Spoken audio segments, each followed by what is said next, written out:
সাতটা গণহত্যার বিচারের দাবিতে 6টি দফা ঘোষণা করছি, যেগুলো সরকারকে অতি দ্রুত বাস্তবায়ন করতে হবে। গণহত্যায় জড়িতদের সর্বোচ্চ সাজা নিশ্চিত করতে হবে।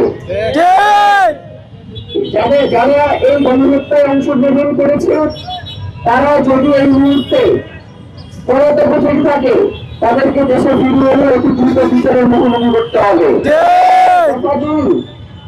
আপনারা জানেন যে আমরা গত 15 দিন ধরে ইনকিলাব মঞ্চ থেকে একটা ডকুমেন্টারি করেছি।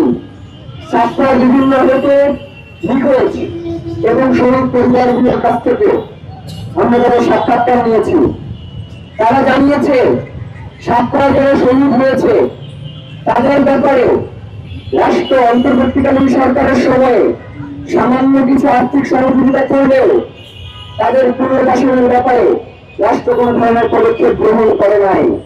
আপনাদেরকে স্পষ্ট করে জানিয়ে দিতে চাই, সাতটা গণহত্যার জন্য অবশ্যই একটি স্বাধীন তদন্ত কমিশন গঠন করতে হবে। নির্বিচারে নৃশংসতার সর্বোচ্চ মাত্রা অতিক্রম করেছে ফ্যাসিবাদী আওয়ামী সরকার।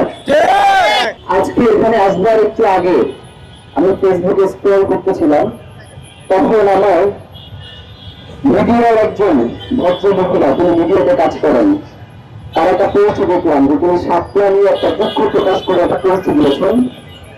মানে তিনি পোস্ট দিয়েছেন এইভাবে যে সাতটায় যে মারা হয়েছে, গুলি করা হয়েছে ঠিক আছে, কিন্তু লাশের উপরে কেন আঘাত করা হলো?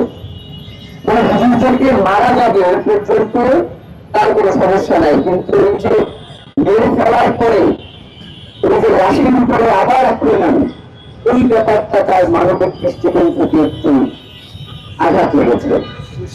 এই যে মনস্তত্ব, এই যে স্নেহ, এইটা আসলে কোনো দিল তারা।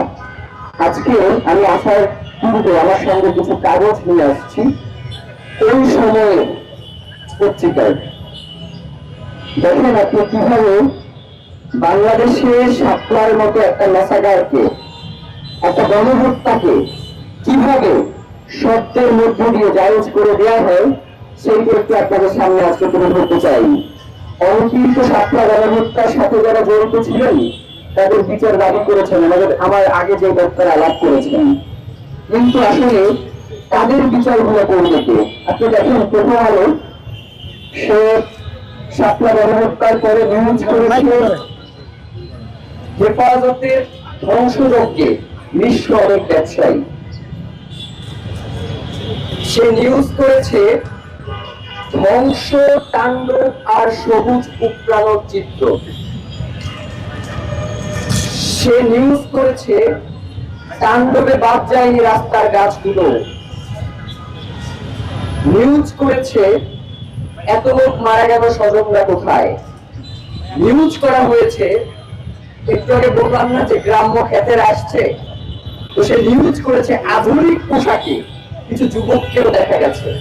মানে সাতটার সাথে আধুনিক যেই রুচিসম্মত যুবক, তাদের যে এলিটপনা, এরা যে সম্পৃক্ত হয়েছে, এইটা তাদের অনেকটাই হাতে ঘা লেগেছে। এই পত্রিকার একজন সম্পাদক এর আগে নাকি একবার বাইতুল মোকাররমে গিয়ে বাইতুল মোকাররমের খতিবের কাছে তওবা করে মাফ চেয়ে আসছিল, কিন্তু তার জীবনে এতবার জমা হয়েছে যে বাংলাদেশ রাষ্ট্রকে শুধুমাত্র তার তওবা করার জন্য একটা তওবা কমিশন গঠন করা লাগবে।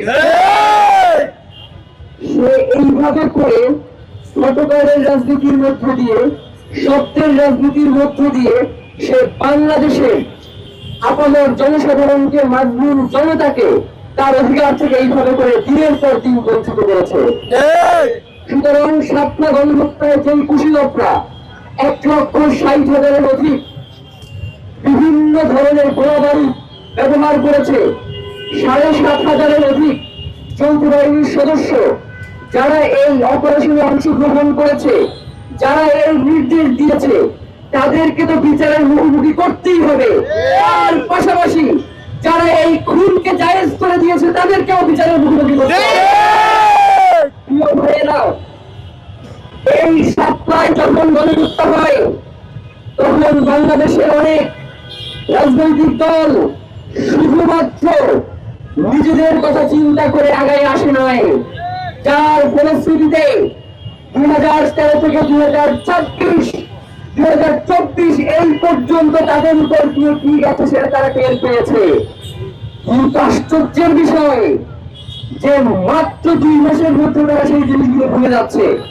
তারা আবার সেই সাতমার ফ্যাসিবাদী রাষ্ট্রে ফিরে যেতে চায়। তারা আবার নতুন করে বলবার চেষ্টা করে যে সপ্তাহে রং মেখে এই মানুষগুলো শুয়েছিল। তারা মস্করা করে যে এই মানুষগুলো তারা গ্রাম্য, তারা ক্ষেত, তাদের নাগরিক অধিকার নাই।